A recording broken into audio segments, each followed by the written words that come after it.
Salom onajonlar, aholi va qishloq xo'jaligini ro'yxatga olish bu aholi soni, oilaviy ahvoli, dehqonchilik maktablar, shifoxonalar, oromgohlar va sport maydonchalari xabar qiling. Ularning ishtiroki Milliy statistika qo'mitasi. Bog'cha yaxshi o'tdimi? Ha, yaxshi o'tdi. Nimalar qildingiz? O'ynadik, rasm chizdik, kapalak yasadik. Ha, yaxshi ketdik.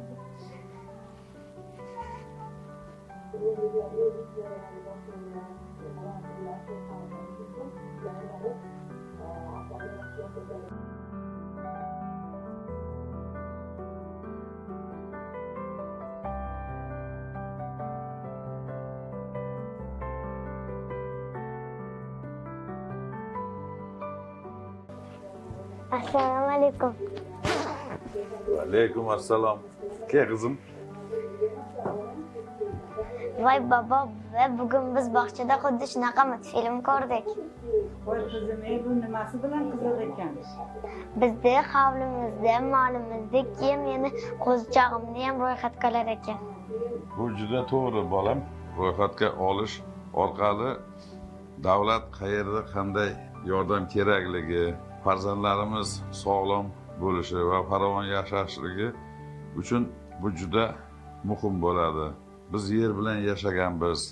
Yerni, chorvani ro'yxatga olishsa, kelajagimiz, mehnatlarimiz e'zozlanadi. Bobo, unda meni kelajagim uchun ro'yxatdan o'tamiz, ha? Ha bolam, seni, opa singillaringni hammasini ro'yxatdan o'tkazamiz.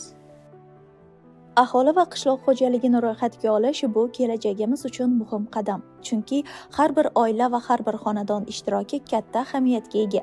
Farzandlarimiz kelajagi bugun qabul qilinayotgan qarorlardan boshlanadi. Shuning uchun sizning ishtirokingiz farzandlarimizning ertangi kuni uchun muhim. Aholi va qishloq xo'jaligini ro'yxatga olishda faol ishtirok eting.